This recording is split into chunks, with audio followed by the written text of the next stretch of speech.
a single video on TikTok of a guy drinking ocean spray juice, riding a skateboard, listening to Fleetwood Mac, sold out every single bottle of ocean spray in America. I would call that effective. I day trade attention and build businesses. Legacy is greater than currency. I'm a purebred entrepreneur for real, for real, for real. Like, documented.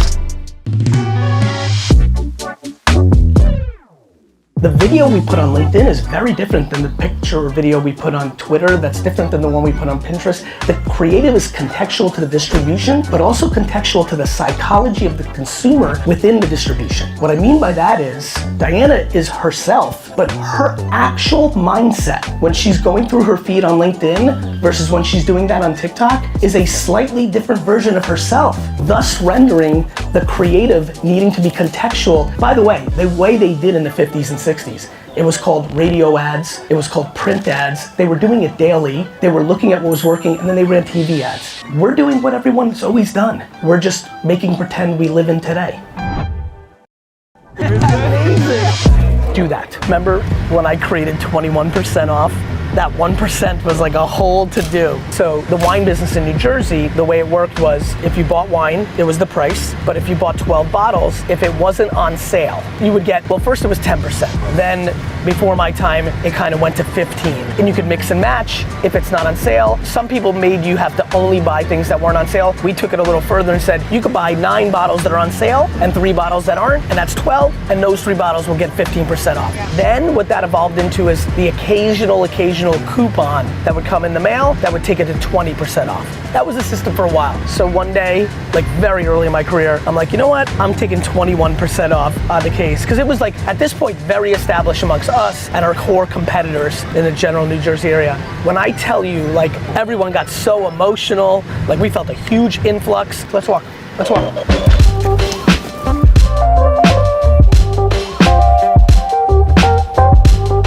What's going on, Yahoo Finance fam? Now, you already know me. You know, I don't do boats, I don't do cruises. However, I'll do a yacht, especially if we get the invite from GaryVee. What is one of the themes that's sticking out to you? Today's marketing world is being great at creative in social media. Social media is building brands. Yet there's no talk of social media creative here. There's talk about television commercials that nobody watches, and there's talk about AI that's not fully here yet. To sum it up, there's a really interesting thing happening here, which is the big opportunities for entrepreneurs and small businesses and private equity owned brands is the biggest brands in the world are missing the mark, and in that is the opportunity and the arbitrage for the competitors. See you in person. Well. Thank you.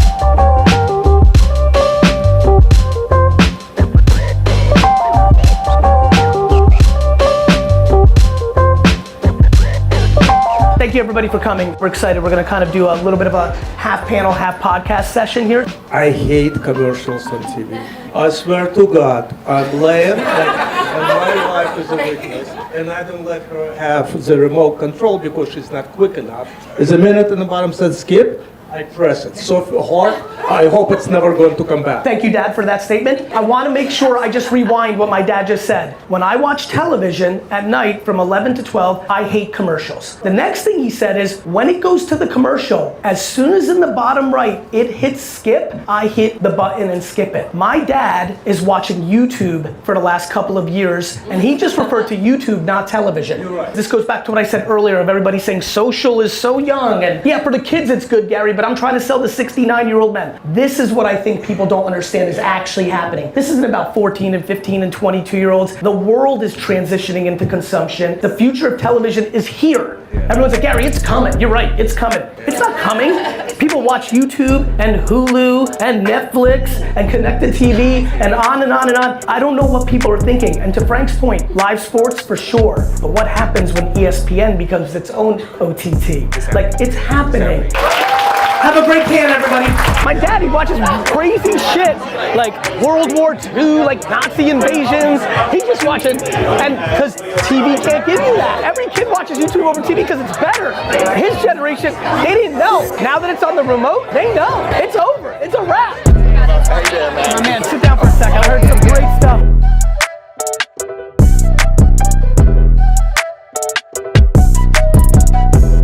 I don't know how to tell you this other than I can't believe what I'm about to say is true. In Paris, not a hotel room, but like somebody rented an apartment for the week in Paris. Gary Camp, who was the founder of something called Stumble Upon, I don't know if you guys remember that, said, hey, I'm working on something. Could you imagine if you could take your phone and hit a button and a limousine would pick you up on the spot? And that was how Uber was invented, and I was actually literally in the room. There's an article written about it with me in it, that Gary Vaynerchuk, that's what you get out of stuff like this. Gianni, get in here. How about marketers that are in the game? What do they need to do to actually start to elevate their career and to like actually move up the ranks, which you've successfully done? They need to understand what they don't know. I know we sometimes say we don't know what we don't know. And so, for example, when I went to Netflix, I thought I knew what I was doing in 2012. I was like, I've been marketing TV and film for 20 years. Yeah. And I get there and I'm like, oh shit, I It's have a different no game. idea what Yeah. I'm doing. And then I just, instead of running away, I grabbed every engineer and said, explain this to me. The humility to ask a question. Humility to say, I don't know what I'm doing. And then just keep putting yourself in those jobs. Thank you so much. Thank you, Gary. Always a pleasure. You have so much time. Dude, I've worked in a liquor store until I was 34 years old. If I could just get you to not judge yourself, compare yourself, and give yourself kindness and patience, why real estate? Because you think you can make the most money, or do you fucking love it? And when you're done with university, those first 2-3 years, whether it's proper football, or F1, or wine, or sneaker, I don't know you. But whatever fucking you really love, that's where you gotta go first. Because if it's a disaster, after 2 years, you'll be 24, you'll still be a fucking child. Not long way, short way. The happy way or the unhappy way. Of course your mom wants you to be stable and be in a good relationship. Of course she loves you, but she doesn't want you to be unhappy.